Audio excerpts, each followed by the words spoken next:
look the other way this week, Joe? Come on, we can sort it out, right? It's not my call, Barrett. You pay one way or another. Please, Joe. How long have we known each other? Well, we even used to be neighbours, for Christ.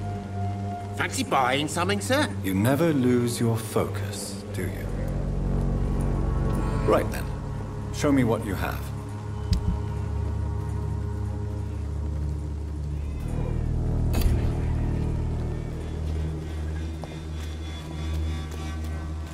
Cheap price, good quality.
Hello again, Dr. Reed.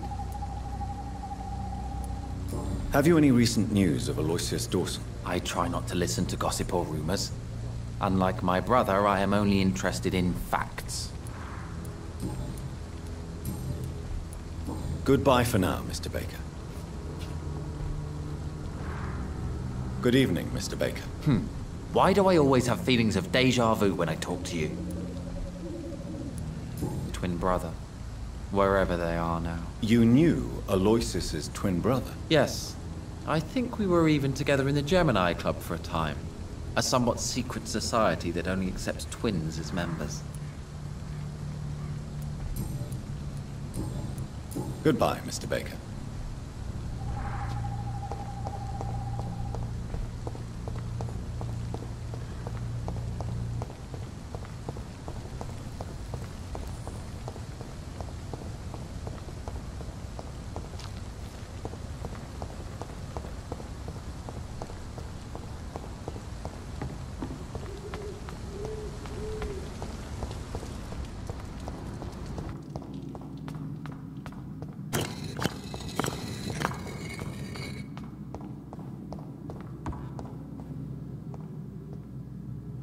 Good evening, Jonathan Reed. Can I help you in any way? Have you any news concerning Aloysius Dawson? What was his last thought, I wonder? Goodbye, sir. Until we meet again. I rarely wander, yet it amuses me to converse with your kind. Perhaps London will survive the epidemic. It's locked. But I see terrible trials awaiting in the future.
Dr. Reed, still conducting your nocturnal survey?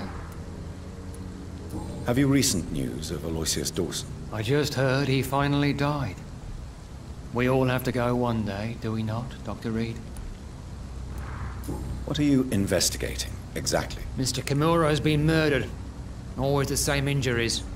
Wounds to the neck and massive blood loss. I'll stick to my homicidal maniac theory. What are you investigating, exactly? Mr. Kimura's been murdered.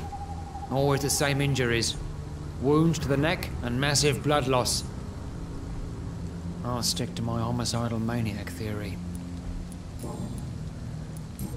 Goodbye, Detective Inspector Albright. Goodbye, Dr. Jonathan Reed. I'm sure we'll talk again soon.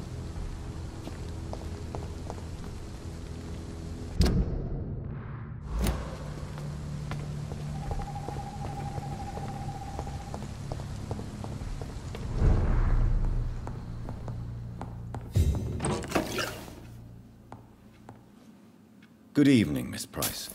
How are you tonight? Dr. Reed, I didn't know you had returned from the war. I had a new doctor when you left, but he's not as kind as you. Always glad to see a former patient in good condition. It's been a long time. Too long indeed. And as a token of my appreciation, I'll grant you the best price if you fancy buying anything from my humble shop. May I look at your goods, Miss Price? It's always a pleasure to have you here, Dr. Reed. Take all the time you need.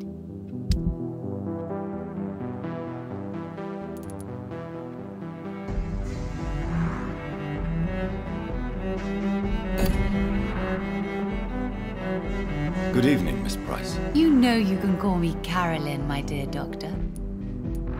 What is your opinion of Aloysius Dawson? He was a lonely man who died a lonely death in his big mansion. Life has no meaning without love and family. Have you noticed anything in particular in this part of town recently? Other than you coming back to cheer me up? Nothing at all, Dr. Reed. What can you tell me about yourself, Miss Price? I'm still managing my shop. The only difference is, since the quarantine, we're open at night. You, on the contrary, seem to have changed a lot. Tell me more about yourself. No new fiancé? I remember you were hoping to get remarried. I'm sure you must have a few suitors. Who would marry an old bat like myself with a grown daughter and a little business? As you know, I only fancy handsome men like yourself. Really? Have I changed that much? It must have been the war and the night shifts since my return. Don't get me wrong, Dr. Reed, you're still handsome. Just maybe a little bit wiser, more serious. It suits you well.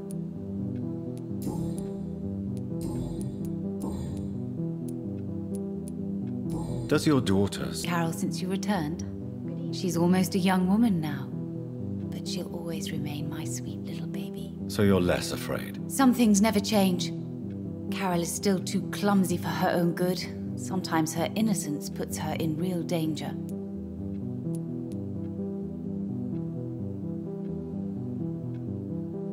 You have every reason to be cautious, Miss Price. Especially in these difficult times. Maybe you could talk with her, Dr. Reed. It would be nice to have a man here more often. We would both feel safer. Why would her innocence put her in danger? She does not realize how cruel life can be. Maybe I was a bad mother to protect her too much. My poor dear Carol.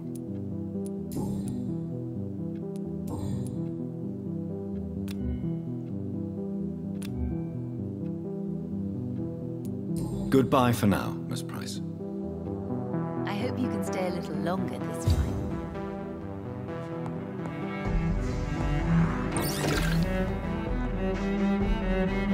Good evening, Miss Price. I'm Dr. Reed. Do you remember me? Dr. Reed? Yes, of course. You are the doctor who healed me and my mum. Good evening, Dr. Reed. Good to see you too, Carol. Are you all right? Oh, yes. I did not hurt myself recently. I know how to take care of myself now. I'm almost a grown-up. I suspect you've heard what has happened to Aloysius Dawson. No, what happened to him? I don't read newspapers. A mother always told me it's a bad thing to listen to gossip. Why are you awake at night, Carol? I am helping my mother in her shop. It's not easy, but I'm a grown-up now.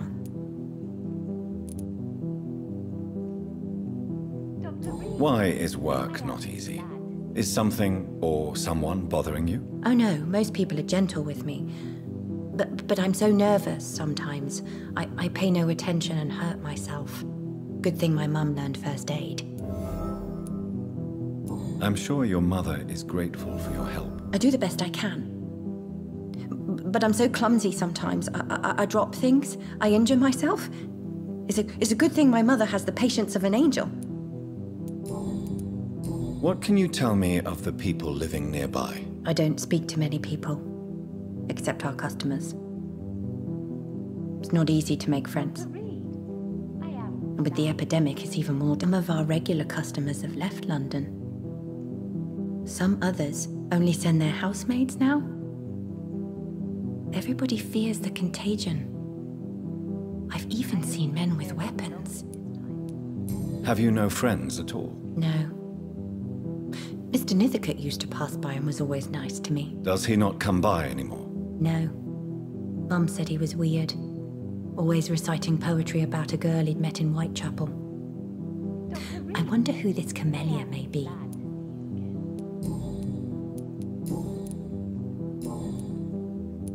Do you enjoy working with your mother? Oh yes, Doctor. My mother raised me alone after my father died.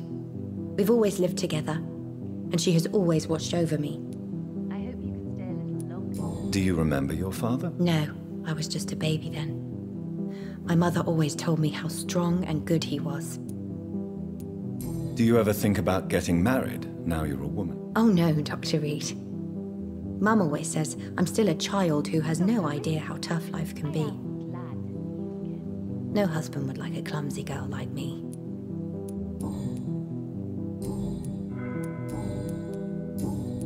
Goodbye, Carol. Good morning. Good evening, sir. Good evening, Miss Price. You know you can call me Carolyn, my dear doctor. Carol's gratitude is exemplary. She seems determined never to leave you. I'm taking care of my daughter as well as I can. It's not always easy, but she's the best gift life gave me. But she'll probably leave you someday to live her own life. Will that be difficult for you? Why would she leave? Children sometimes stay with their parents until the end, for they know no one else will love them as much.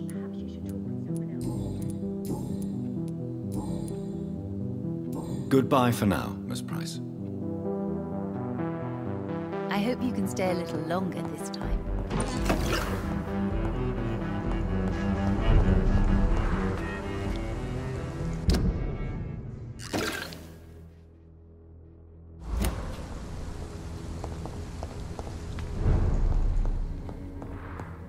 It's locked. Dr. Reed, I am glad to see you again.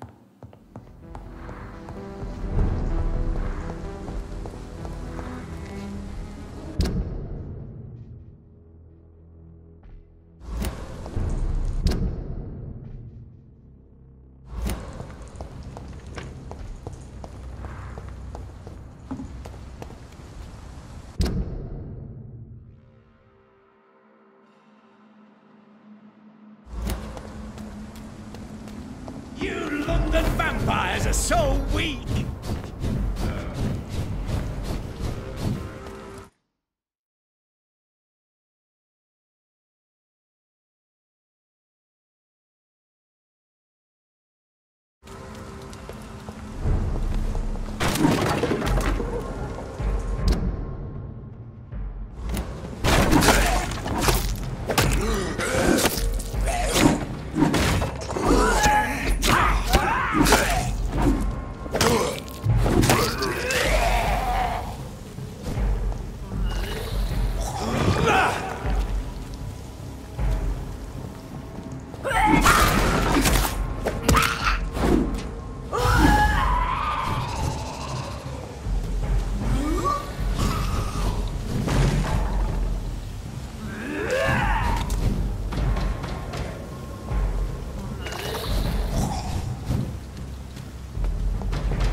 Good evening, Dr. Reed.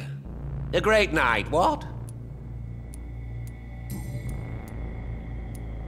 So, did you try the restaurant I recommended? Oh, yes. I can't thank you enough, my dear doctor. Exquisite, but expensive.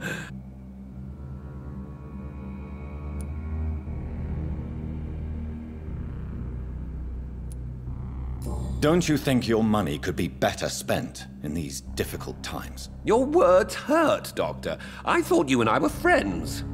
But since you ask, I'm rich enough to finance my passions. And various charities across the city.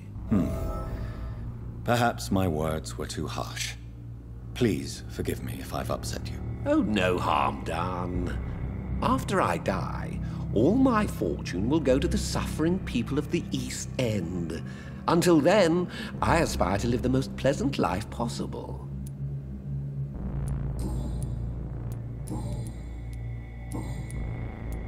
I may have a look at your goods, Mr. Russell.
Aubrey, I'm not sure visiting Italy is a good idea this time of the year.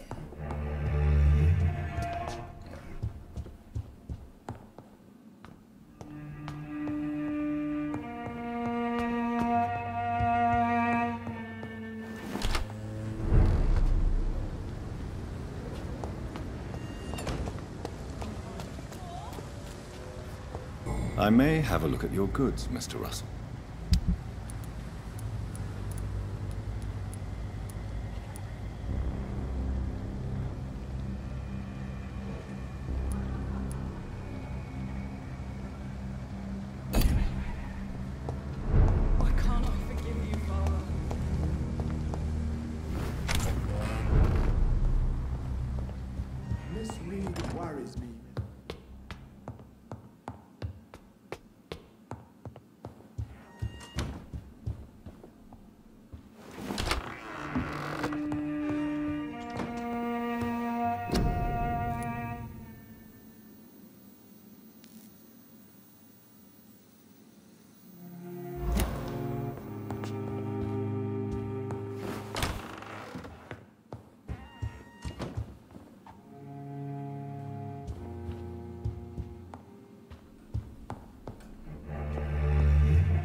Good evening, Dr. Reed.